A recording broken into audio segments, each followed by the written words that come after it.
Sent up 3 wide comes Wakizashi Hanover. Backfield gets active at 3/4 in 122 and 4. And as they swing into the stretch, betting exchange is still there. Split the house from first over. Wakizashi Hanover from the backfield explodes for T-Trick now. And it's Wakizashi Hanover circling up on the far outside. Artspeak down the center. Way out wide is Pierce Hanover. Third Pepsi North America Cup elimination. Wakizashi Hanover, 149 and 2. How did you become associated with the ownership group from Nova Scotia? I'd had a horse for him 7 or 8 years ago, but he wasn't too much of a horse. But we had a good association then, and the guy that they have to break and train their babies, he trained some for me also, and that's basically how we got acquainted. And at what point did your horse show you he was something special? Well, I didn't get him until he was just about ready to baby race. And when I trained him at home, I could tell that he was okay. But of course, a lot of them are okay at that stage.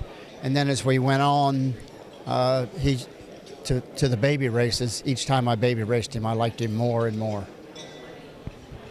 And how did you think your chances were coming into the eliminations and facing the divisional champion Artspeak?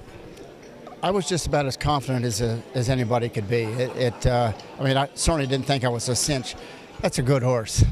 But I was pretty sure I had a good horse too. And if things went well for my horse, I just thought he was a world-class horse. And how did you feel about his elimination, and how is he doing this week? Well, I thought he had a real good trip out of it. He raced a 1/4 mile, so he's not going in spent.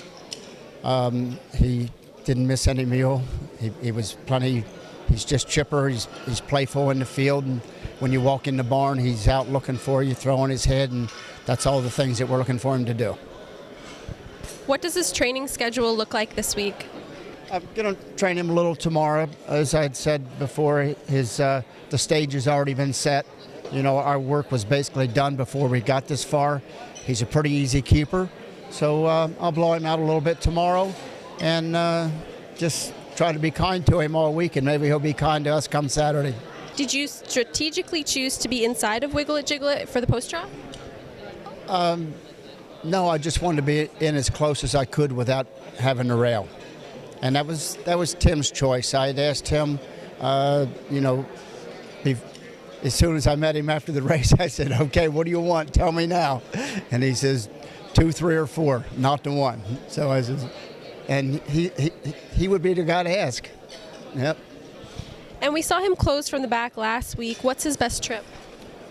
Well, I think that running him down, I think that's what he really likes to do. What does it mean to you to have a top driver like Tim T-Trick commit to your horse in a race of this stature?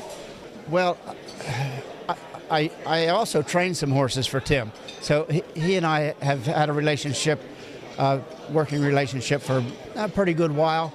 And all I had to do was get one that was really competitive and I could count on him. And he told me early on, he says, I'm going. So that really means something. And what would it mean to you to win the North America Cup? Oh, geez. It's tops right now. It's just tops, for sure. Well, good luck on Saturday. Thank you very much.